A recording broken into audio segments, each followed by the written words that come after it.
student in Mount Kenya University. There I did a diploma in IT.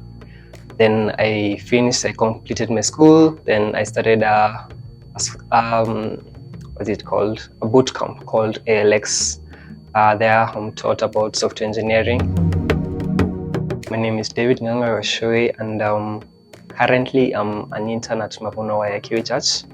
I'm also a student. I study software engineering.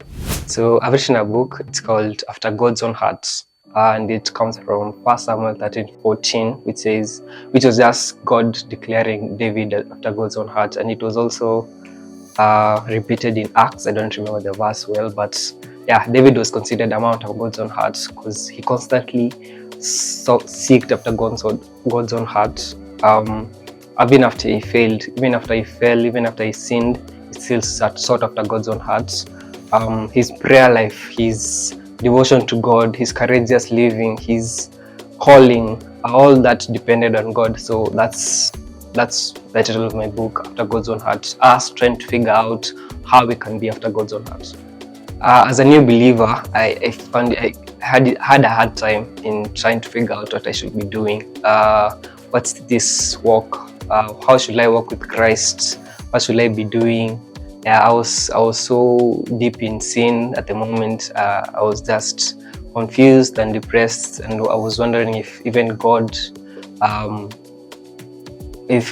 wanted me to be saved. I was so confused at the moment. But I realized something, that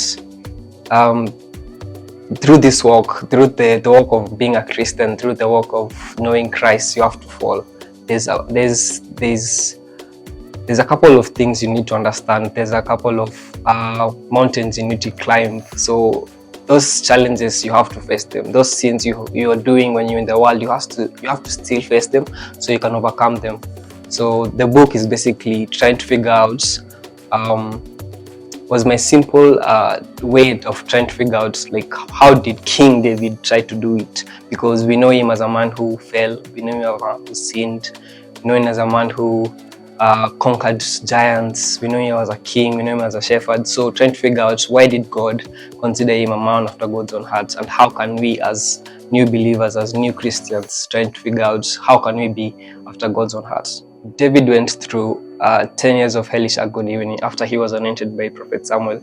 And as Christians, when we've been saved, we go through some kind of hellish agony ourselves.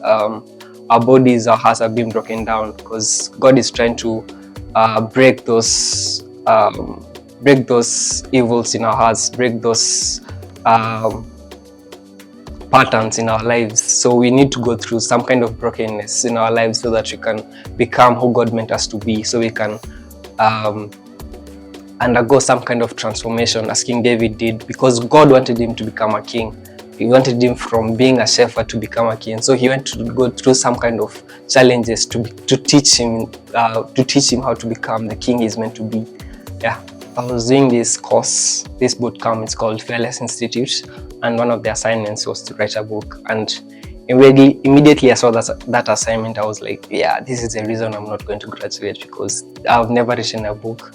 The most words I've ever written in a paper is 400 words in composition. So writing a book was a challenge for me, but it was a great challenge because it allowed me to pour out my heart into something, pour out my mind into something. It was a moment I needed to focus.